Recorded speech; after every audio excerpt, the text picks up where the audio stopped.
Bob became what we need yet more of these days is a rebel for the right cause, that the Vietnam War was not the thing we should be involved with.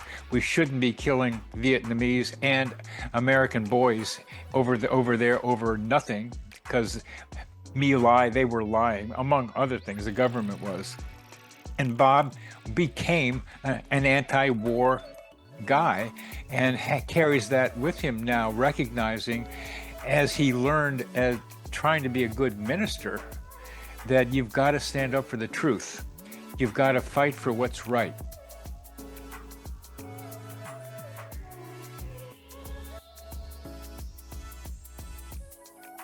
Welcome to Connecting with Coincidence. I'm back again with another one of those shared synchronicities. And the guy you're seeing there on the screen is my best friend from high school. And after all these years, it's been 50, 60 years now that we've kept contact with each other. And it started with a meaningful coincidence. And it's in this book of mine, the life-changing synchronicities. And this is a life-changing synchronicity for each of us, for both Bob and for me. And we'll go through how it started. You'll see the title that says something about striped hats, and we'll get to the details of that as we go into it. But first, let me introduce Bob to you and let you know a little bit about him. He's a longtime friend of mine, and he's a reverend, and he's had many different jobs and positions in his life. He grew up in a traditional middle-class family in Wilmington, Delaware, where we each went to high school together. After a while, he was an Eagle Scout, high school class president, and student council president, and I was vice president, and I like to call it, we were co-presidents. He went to Williams College, and then to Princeton Theological Seminary, and then he ended up in Hawaii as an assistant chaplain, and he joined the resistance to the Vietnam War. He joined the largest GI sanctuary in the U.S. history, where soldiers were trying to get away from having to serve in Vietnam. He eventually continued protesting the war by burning down an ROTC building, which we'll hear more about. He lived underground in Canada for about 3 years and later negotiated a 6-month prison sentence in a lightweight prison for nice people. A coincidence around protesting in Washington, D.C. led him to meet his wife, Mary, and they've been together for 46 years. And he's retired now and lives in New Hampshire, right near the ocean, with Mary, their yellow Labrador retriever, and their son and their nearby grandchild. So, Bob, welcome to Connecting with Coincidence. Good to be here, Bernie, and it's been a long journey. It has not been easy to get you on here. It has not been easy. One of the things about Bob is he's retired, and that means really retired. So his Mary, who's wonderful, helped arrange our getting together, and we thank Mary for that. But let's start with what we're starting with, and what this whole thing with you and me is that the story of the red and white striped hats. Tell us what that story was like for you and what happened in your perspective. I'm not sure how I came to buy this red and white striped golf style hat, or what was the other style that you called it, Bernie? Newsboy hat is one of those snap down in the front hats and that you see golfers wear, for instance. But I thought I was pretty cool in that hat, and at some point in our senior year in high school, I I looked over and there's another guy wearing exactly the same hat. And I was aware of Bernie as a classmate, but didn't know much about him. And that, I guess, synchronicity of us having the same hat ended up drawing us together and leading to a pretty profound friendship and a lot of back and forth in terms of our emerging lifestyles and commitments in later life. Part of the fun of this shared synchronicity thing is hearing what it looked like from each person's perspective. And one of the reasons I do this is because it deepens connections among and between people when they talk about each other's experience of the synchronicity. Well, we've done that for a while and we know what that is, our experiences of it later. But my experience of it was not in our when we were seniors. It was maybe when we were juniors, uh, and the reason I say that is because when we were juniors, we ran for president and co-president of student council, so it had to You're happen before then. you're right. So Juniors it was. so sometime before that, junior maybe sophomore, which is what I think it was, I was walking down the hallway at Mount Pleasant Senior High School. Um, And there's this guy with the same hat that I got. It's red and white stripes. Red and white stripes. I'd seen it in some store downtown and I liked it too. And the the idea of this is that both of us were drawn to the same hat around the same time. That's how does that happen becomes part of the fun of trying to understand it, the origins of this. We really didn't know each other. I kind of liked who turned out to be one of his girlfriends, Betsy, and I kind of liked her before I met Bob. So we had a little something to talk about after we met each other. Uh, but yeah, you didn't know that, but went over to her house, and yeah, it was a little bit of something. I didn't know anyway. So we saw each other, and something, and this is a idea of these synchronicities that are shared. Uh, it brought us both together. It was a low probability event, the same hat. You can't find them. I can't find them on the internet now. And they have all kinds of, I went looking too, and I didn't see any. they're red and white stripes, like just like that button down on the front. Which And sounds pretty bizarre right now, but red and white stripes, and we thought that was cool. but that, that's part of like where the overlap is that we had similar taste in kind of oddness, which is what was reflected there. So in an intuitive way, as much as you could do when you're a teenager, each of us said, "Hey, that guy's weird like me somehow." Uh, and we don't necessarily think that. I mean, it was intuitively and subjectively, there was a connection between us and selecting something that was out of the ordinary. So we got to know each other because of those hats. And I don't remember talking with you about it. But what happened? What happened with you and me after we started getting going? Well, I don't remember all of the contact, but we talked. We talked about girls a lot. We did? Uh, we talked about our dates. We I don't know whether did we ever double date together. I can't remember. I don't think so. I don't think I so. think so. No, we uh, spent an occasional night at each other's houses, and uh, I I spent a little time thinking about this admittedly strange guy that I was was getting to know and learning his amazing talents. Uh, he he turned out to be a good student, which is something that I really respected. He turned out to be a fantastic athlete, which was something that I wished I could be. And he had a bizarre sense of humor, which entertained me and allowed me to explore my own sense of humor. He was was somebody who spoke the truth very quickly and sometimes brashly. And I still remember, and not only spoke the truth, but acted the truth in a way that transcended my own, fairly chaste middle class upbringing. And it helped to draw me out. It helped to entertain me.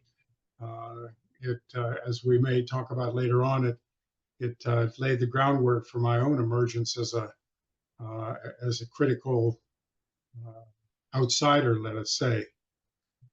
Yeah, yeah, I yeah, remember specifically one of the symbols of his character that I'll never forget is when he would come to my house visiting, and my house with my parents were always very welcoming, and we had a happy home. I had three brothers, and there was a lot going on all the time. But when he came into the house, one of the things he liked to do, and I don't know how deliberate it was or whether it was just who he was, but he'd go over to our refrigerator, open it up, and start looking around to see if there was anything there that was interesting to eat, or maybe just scouting it out. Long story short, uh, my mother was appalled at this behavior. It somehow seemed to be beyond the pale. And I have to say that in terms of my reaction, I was both delighted and tickled and amused, and at the same time horrified. And that was part of the relationship, was that Bernie occasionally horrified me, and that was good for me, I think. We'll see.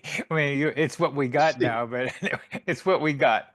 Uh, Horrified you. Now, I came from lower middle class background. I mean, I was living in a row house that became a drug dealer's house and got boarded up years later.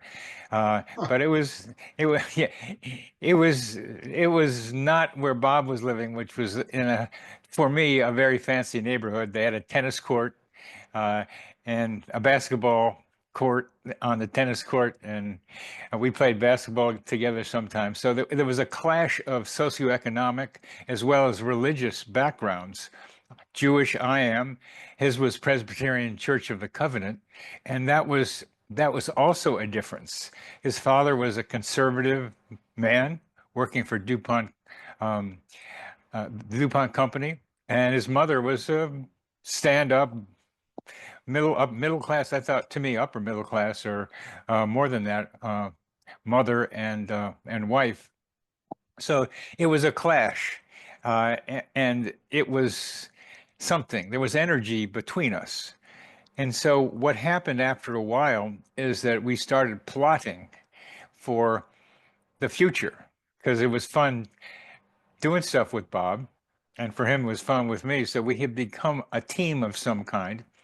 So I don't know who it was, but we started campaigning for the presidency of the student council. Why don't you tell us about that, Bob?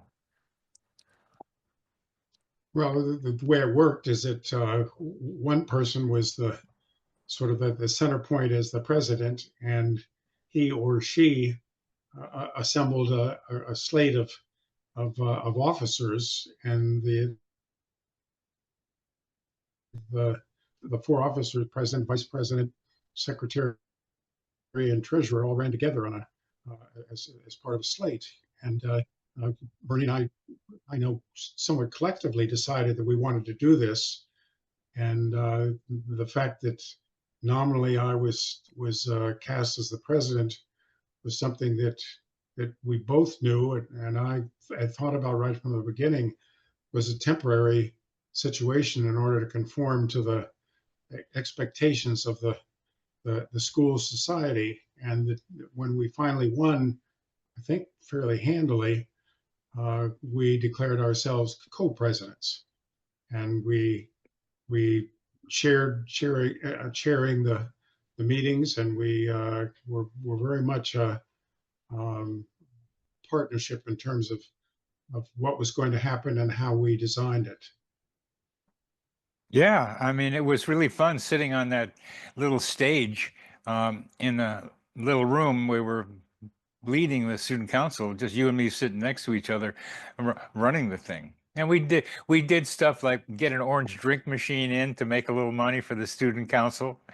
Uh, Created a couple other things, and had a good time trying to make something happen in high school.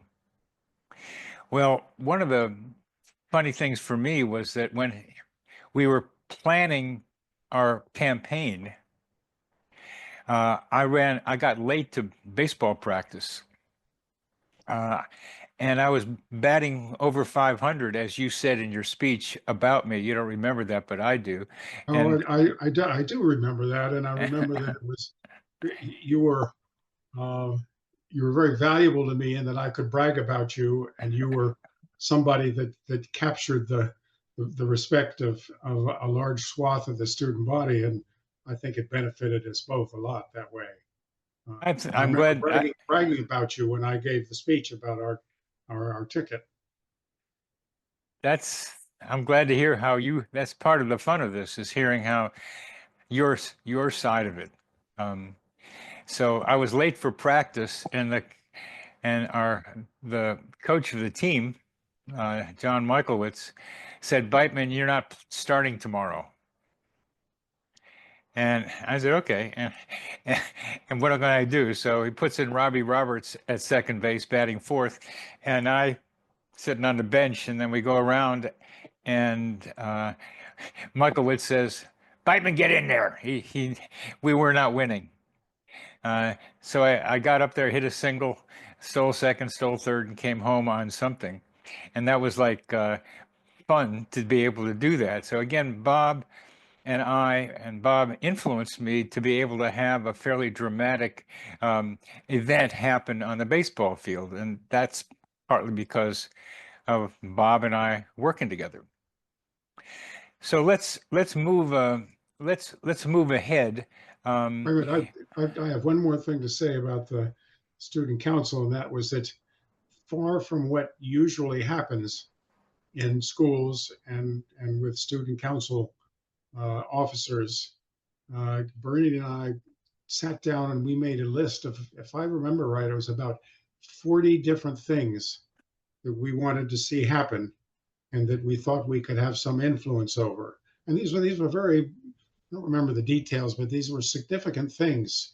And I think we luckily we had a principal who was young and very interested in us and our pizzazz and gave us a lot of leeway. But we really went about systematically accomplishing those goals, and it was no little thing to be able to as part of our teamwork and our partnership to be able to do those. And then, of course, as we went along, to look back and say, "Holy cow, we've really done the things that we idealistically thought we wanted to do." So that's kind of kudos to what a partnership can accomplish, and the sort of people that Bernie and I were, both separately and the way we were when we worked together. Oh, that's well said. That's very well said. Thank you for that, because I didn't have that in mind. I didn't really know it. There was a sense that You didn't know it, even though you helped to yeah, decide to make in a that way, 40 yeah, plus list. I didn't remember. That's why it's fun talking about it, because we don't see it from each other's perspective. I get to hear how you saw it. I was just doing it, um, and it's just like playing something and on the athletic field. I just was doing it. You were able you're able to look back and remember. Anyway, it's I appreciate hearing it from your side. We don't Well, remember we don't remember things the same way. I was going to say that I don't know whether it was just a phrase that I repeated to myself or whether we sometimes repeated it in almost unison. But we really felt like we had the most accomplished and best student council government in the history of Mount Pleasant Senior High School, and there's no way of factually verifying that. But we took great pride in being the best, which is again something that you and I have both done in our lives. You've shown it in many ways in your athletic prowess, and I've had other ways of showing it in my life too. Yeah, it's that striving for excellence thing that we both shared, and not everybody does that. Um, that's good. Uh, there's we each went on to college. You went to Williams in Massachusetts. I went to Swarthmore in Pennsylvania. Both colleges around the same size and about equal rank at the time as like good schools to go to. Uh, Certainly true. Yes. and my experience at Swarthmore was again continuing playing sports, football and baseball, and being a good student. Tell us about your experience at Williams and how I might have influenced, or our relationship might have influenced you there. Well, part of the striving to be the best um, led me to kind of chart my way as I was applying to colleges to go to what I thought would be not only the best for me, but one of the best in the country. And I still remember taking pride in U.S. News and World Report's periodic list of top colleges in the country, and Williams was always in the top 5 or so. And we referred to Williams along with Amherst and Wesleyan as the little 3 Ivy League schools. And I was proud to be part of the elite, at least at that stage in my life. Little did I know that I would come to a point where I got about as far away from that as I could possibly get. But I played, I did track and field and threw the hammer and threw the discus and was a good student and had a good social time. Wasted a little bit of time partying too much, which was typical of Williams.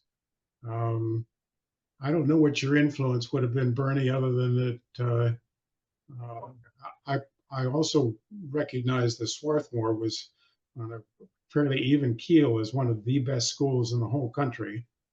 And here you and I were carving out our niches separately in 2 top schools. And I think as we would come back and see each other on our various vacations, we would trade notes, and I think I may have felt a need to uphold my end as you were upholding your end, even though differently for me.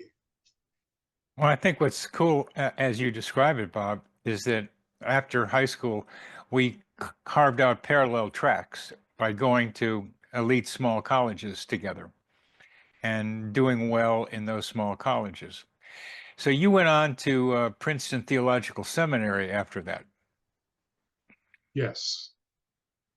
and your intent was to be Bible Bob, as they called you at Williams.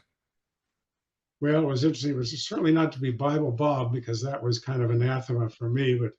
But interestingly enough, the girlfriend that I was with in high school for 4 years and stayed close to after she went to Randolph-Macon Women's College, which is also a southern version of the elite colleges like Williams and Swarthmore.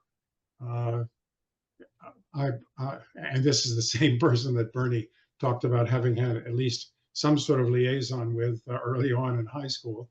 But for whatever reason, the long distance of our effort to continue the relationship foundered, and she basically told me goodbye. And it was heartbreaking to me.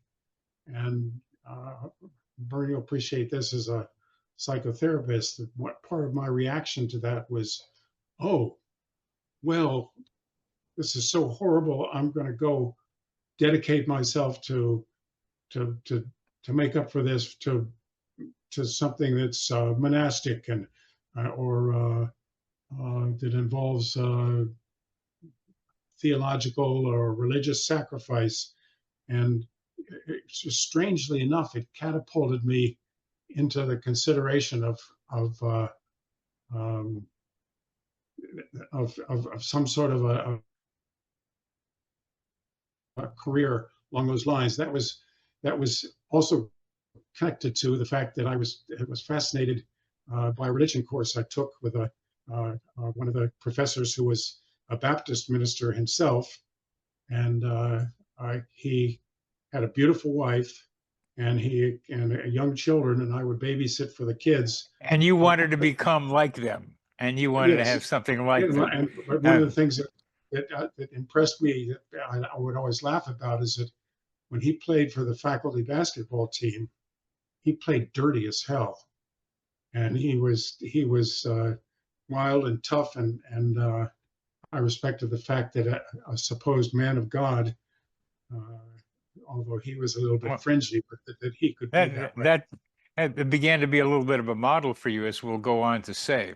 And I bet we'll skip ahead. There's more in between and other things, but I finished my residency at Stanford, and I didn't know what to do with myself. It was my last year, and my father had died the year before in February on my birthday, which I describe in this book, Life-Changing Synchronicity. It was another one because I had a meaningful coincidence around my father's death. We were choking simultaneously 3,000 miles away. So 11 months after my father died, I flew back for the tombstone unveiling in the Philadelphia area, Wilmington, and I Bob communicated to me that he needed a letter from me, among many other people, because, as I mentioned at the beginning, he had caused himself a little trouble, and he caused a bunch of other people a lot more trouble uh, by burning down an ROTC building in Hawaii. So that's going from where we just described to doing that. So rather than go back when I was scheduled to go back to San Francisco, I spent a day with Bob talking about this letter that he needed to go to a judge who was deciding just what kind of future regarding prison Bob would have. So we talked about that, and because I was delayed by a day, I ended up on a flight sitting next to a woman who became my wife and the mother of my two boys.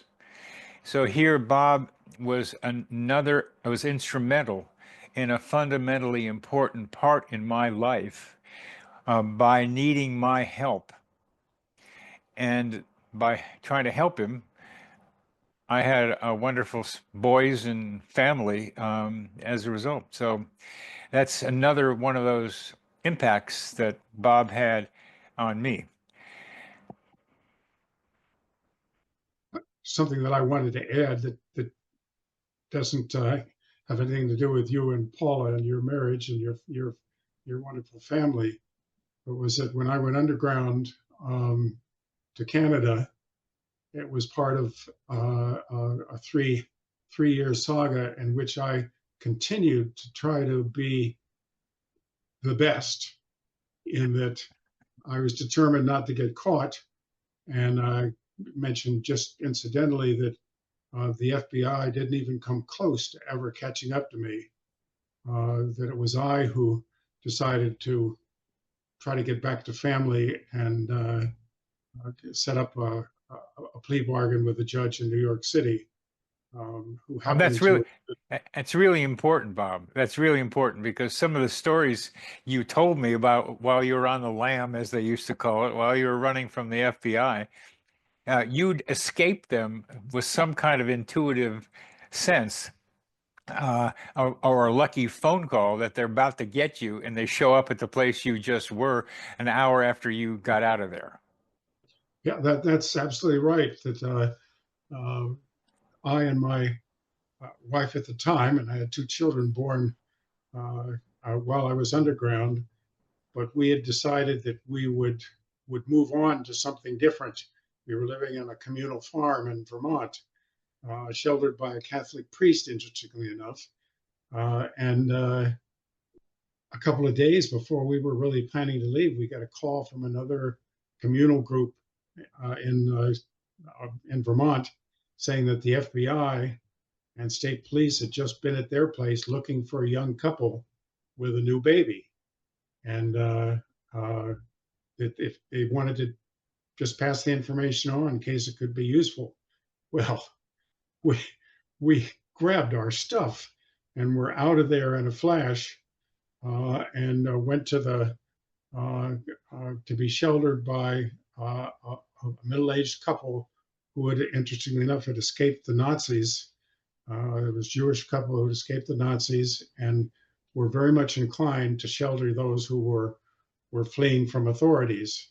And so we stayed there overnight and then found out the next day that the communal farm had been busted that evening by the FBI and the state police. And we were nowhere to be found. And the story then, longer term, involved us being smuggled through Vermont and over the Canadian border in 3 different cars, including a woman who was nursing our new son, and I and my wife at the time going with separate identities in different cars.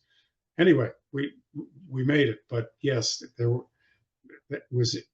I guess, would you say, Bernie, it was a coincidence? I guess it was coincidence that we got that call, and it basically spared us. That's all I'm trying to say.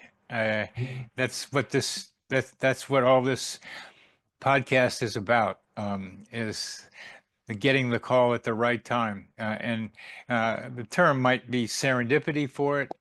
You can use whatever you want, but it's a life-changing serendipity for you. You escaped with your wife or your mother or your child because of a phone call, and that's the sort of thing that happens. And when you tell me that story, and when you've told me that story again, the stories about you're almost getting caught several times and running from one place to the next, 3 years being on the run. There was kind of an excitement you had about being on the run and kind of testing your intelligence and your cleverness to see if you could make it. So it became a scary but fun game. And as you tell it, it reminds me of running with the football on the football field.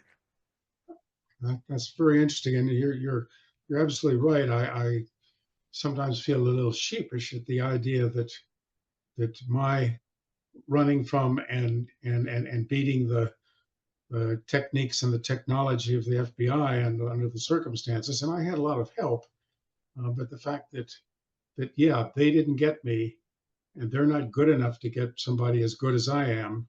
That there was some kind of perverse joy in that. And yes, there were some times when my heart was beating fast, and it came very close Yeah, to losing getting it. caught. Yeah, We yeah, did yeah. it because Okay. maybe again, I'm trying to think if there were some times when while I was underground when someone gave us a tip. But anyway, Well, we just need the one instance. There probably were others, no, but that's the one I remember, and certainly it's clear in your mind. And when I'm trying to look at how we mirrored each other, how we influenced each other, and you tell that story of being on the run for 3 years, it reminds me of what you saw me do on the football field. Uh, interesting. it's it's just it's there. I mean, I'm talking a bit about how you've influenced me and how I've influenced you. And one of the ways I influenced you is by being so different from the way you were brought up and how that Yes, affected you, that there was a wider way of thinking about how things go. And I'd like to bring up the bonfire, that Mount Pleasant, our high school, was scheduled our senior year to play one of our rivals, Conrad High School. And the winner of that football game was going to be the winner of the conference title. Well, I just know I wanted to go to I was going to play tomorrow.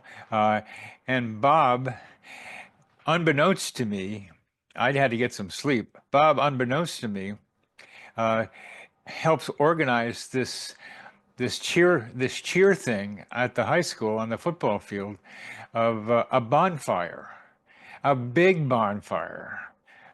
Lots of wood. I think some railroad tie things were in that thing. We actually organized, I organized a search party, uh, all the while consciously thinking to myself, okay, this is going to be the biggest bonfire ever. And Bernie and I've laughed sometimes about some of the connections here. Being an Eagle Scout and going camping a lot and becoming expert at building fires, and then this Yeah. fire, and eventually the ROTC fire. But we got a father to come along with a pickup truck, and we loaded old discarded railroad ties along the railroad. And then we built a pyramid of ties that was, I would say, at least 10 feet tall. I had lots and lots of wood. And we got some other lumber from a construction site, and to provide some quote kindling. I think we did notify the fire department that we were going to do this bonfire. I think we were required to Well, do okay, that, and you, the principal was I advised. know you're going to want to tell us the details of that fire, but let's just talk about the fact that you did it and that fire was in your DNA, in some way or other. As an Eagle Scout, you know how to do fire. So you became a firebrand, Bob, as we used to call it back then, somebody who was a rebel against authority. And even doing that bonfire, who had ever done anything like that before? We didn't know. Probably no one would have been able to do a 10-foot high railroad tie bonfire, put the stuff, the gasoline on it or whatever you had to use, and create this thing that I think, in the way I think now, didn't know then, drove a lot of energy as as a as a cheerleading thing like that is meant to do, and let help propel us, our football team, to beat Conrad 4-0, 40-0, Beat badly. badly, 40-0. So even and their best player, Mike Brown, I'll mention his name, made no touchdowns. Mike went on to play in the Canadian Football League, and I made one and brought the second touchdown, previous to the touchdown, down to the 1 yard line as the first two runs that our team had. So I was a big push in winning that game at the beginning. We just took the air out of him. And I make a connection between Bob's fire and the enthusiasm that he had for the team, but he also, you had your own reasons for doing it, Bob. Well, it's certainly true. I had pretty much failed miserably as a football player. Uh, Not that I'm the sort of type to play football, because I think maybe just genetically I'm too much of an easygoing, kind, wimpy guy. Wimpy isn't. Wait a minute, wait a minute. You were a pretty good fullback. We played your junior year on JV. You were a pretty good fullback. So I was used to you playing in the backfield with me. So we'll get away from, let's not do that too much. But Okay, let's, but what I'll say is that, again, here was a chance to do something dramatic. yeah. My contribution to the football team, even though I was not able to be a player myself, and it was fun to do. Okay, this is a bigger, more outstanding, shockingly amazing bonfire than anybody's ever seen around here. certainly right by the goalposts on the football field. And to give you an idea of how big a fire it was, the about halfway through its burning, the fire department decided, uh-oh, we got to keep this under control. And they got their hoses out and they started spraying water on it continuously for a period of time just to keep the darn thing under control. And when they did that, of Here, course, I was saying, yes, we did it. you We're did do it. broken away. And now let's go ahead to the ROTC building in Hawaii and the adventure you had, which is not unlike what you're describing here, where you set the thing on fire, then the authorities come. It's the same pattern. And what I'm trying to be able to say to you, which we hadn't really gotten to, is that you repeated this bonfire pattern in the ROTC building escapade. Yeah, now this is a good time for me to say that a lot of things had gone on before the bonfire. I had arrived at Punahou School as the assistant chaplain is really a really big deal. And I was first in my class at Princeton Theological Seminary. I had years of youth work, and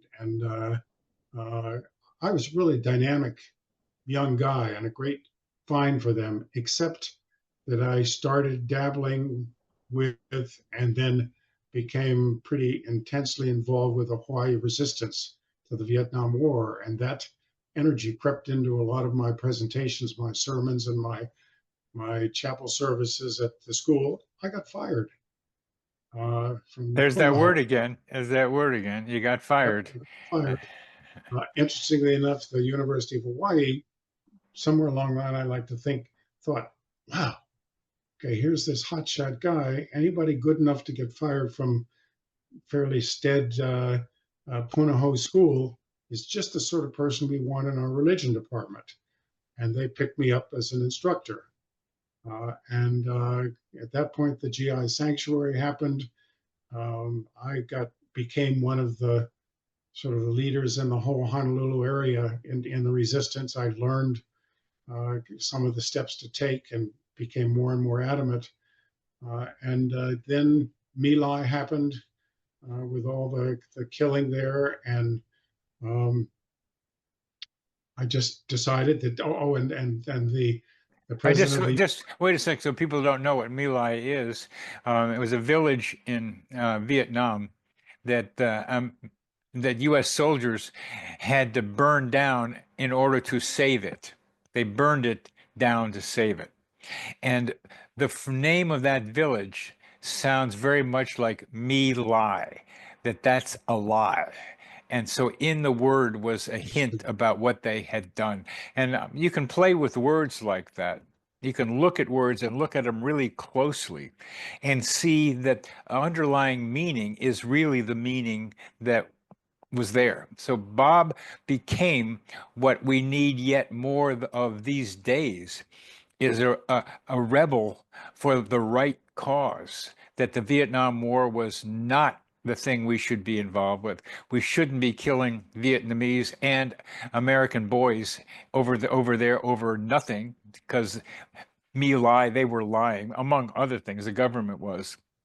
And Bob became an anti-war guy and carries that with him now, recognizing as he learned as trying to be a good minister that you've got to stand up for the truth.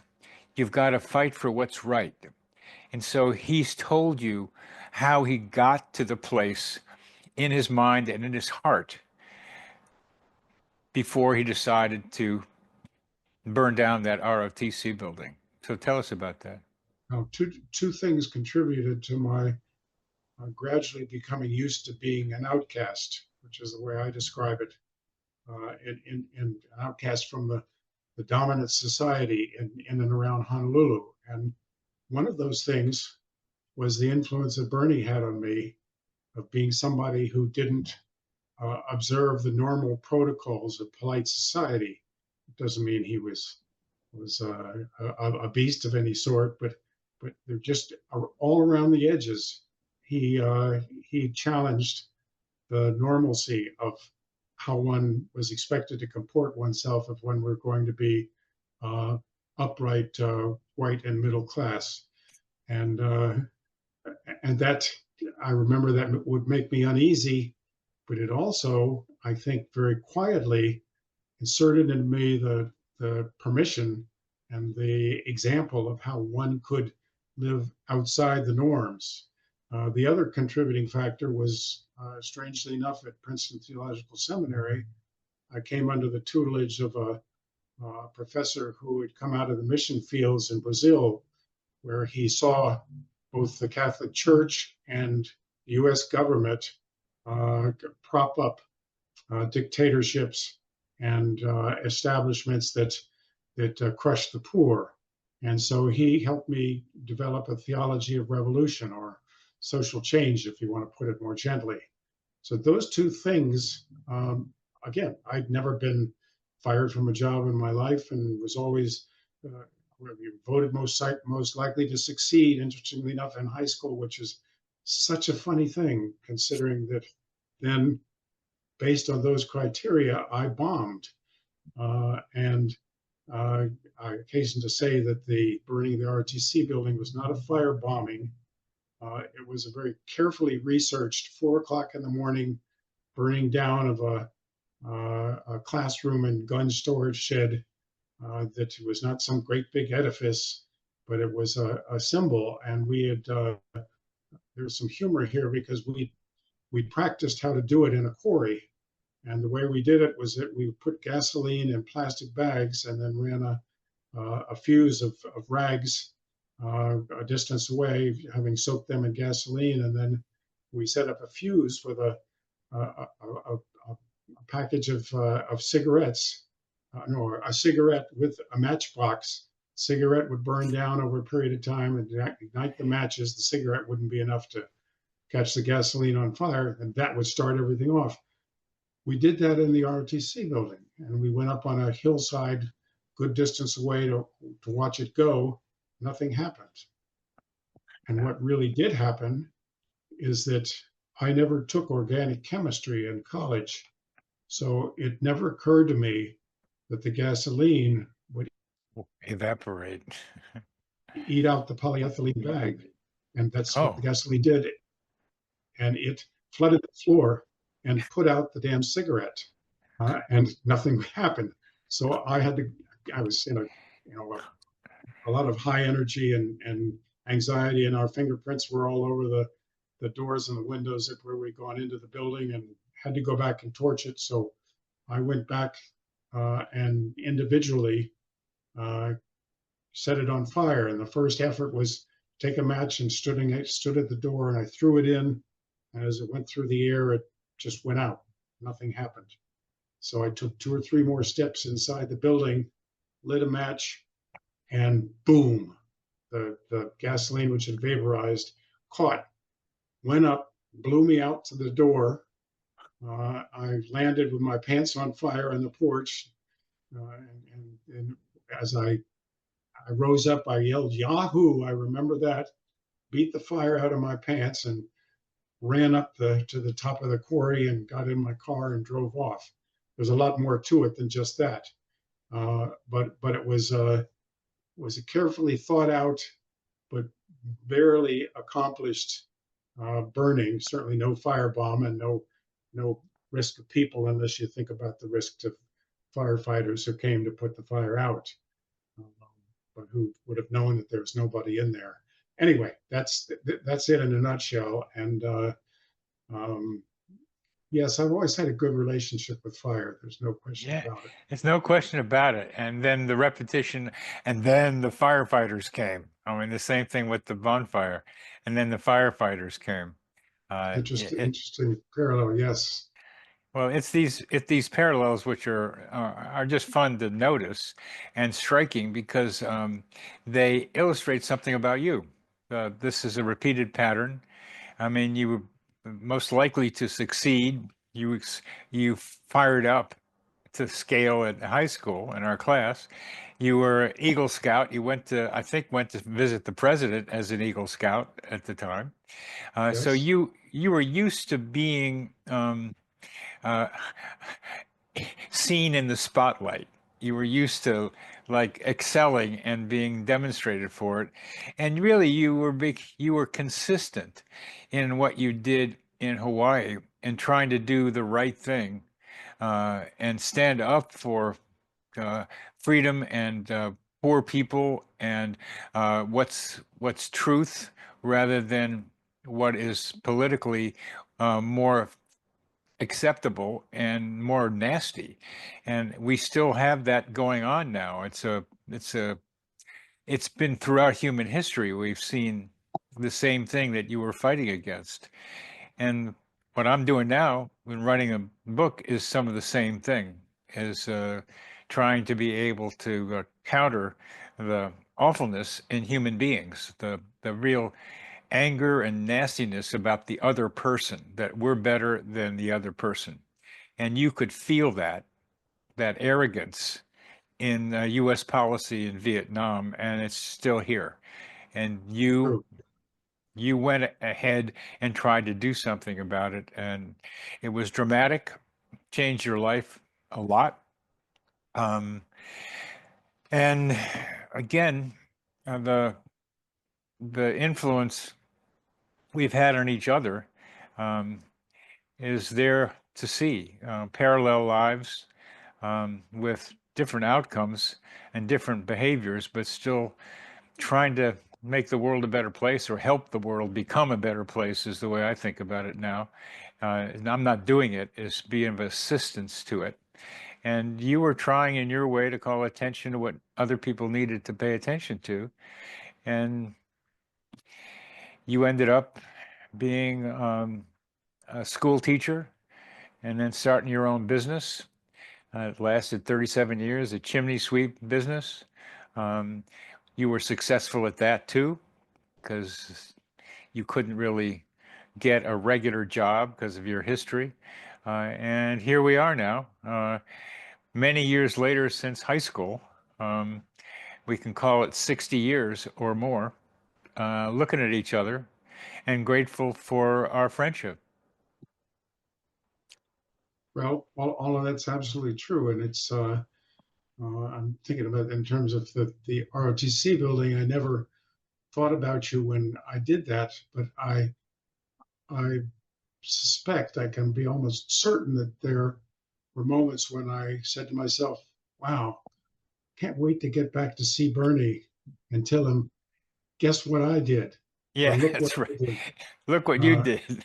of course, all the headlines in the newspapers in Wilmington, Delaware, much to my parents' chagrin, Yeah. uh, must have gotten that word to you. But um, Well, yeah, I didn't know. I mean, that's the first time I think I remembered is when you asked me, but I think I probably knew before. But it, you still managed, and this is what I like about it. You admired my running with the football, and you still do, remembering some of that. But let's yes, see, let's be clear. You were running for your life and enjoying it, as that's what I did on the football field. There was always danger of something bad happening because those big guys are trying to knock me down, and where's the that's what possibility of pain? always the possibility of pain. Is there? And there you were for 3 years, running with your kids and your the mother of your children, and running and enjoying it in a kind of way that you could do. That it was like scary and all kinds of things, but I enjoyed running with the football. You enjoyed the whole thing with the bonfire and the ROTC building and the excitement. There's something that we share in doing things on the edge and making them work. Yeah, I think that's true. I also recognize that not only was I being a conscientious person contributing to the whole collection of protests that eventually ended the war, but personally, I was enjoying one magnificent adolescent rebellion to my parents and to the culture that my parents represented. And I recognized that even as it was going on, and yet that didn't invalidate it. Um, at all. And it's not really until now or until some of these conversations of late with you that I recognize how much you prepared me to be a bad boy. And I say that out of great love and out of great respect for your bad boyness. You had to be a bad boy on the football field, uh, leaving these guys grasping for air as you whipped by them. It was a lot of fun. Well, Bob, we've come to the end of our time doing this, and it's you see why I enjoy doing this. It's kind of like comparing each other's experience and seeing more parallels than we ever would have seen if we had not had this conversation. Well, it's true, and I'm so impressed that you have the smarts and the wherewithal to be developing your thoughts and other people's thoughts along these lines. And even though I'm a little bit of a big log just sitting there compared to your sensitivities, I think it's really important what you're doing. Thank you very much, Bob. And Thank you of very course, it's much. always fun to tete-a-tete with you and to reminisce and there. I'm thinking to myself, if you were in Hawaii, there are just all sorts of wild things that we could have done together that would have been a lot of fun. We did them in parallel. That's what we did. Yeah, we did. We did. There's so much of Well, your story that I suppose it gets told bit by bit with your audience, but you were really an intriguing and interesting badass in your days back then. and I still am with the synchronicity thing. It's good. It's still rebelling against the common way people think, as you were doing then. So we'll end now, and thank you very much, Bob, for being on the show with me. Okay, well, it's a great relief now to be able to just chill out and go back out for a walk with my yellow lab and nowhere near any kind of fire. So the fire for the day has been you.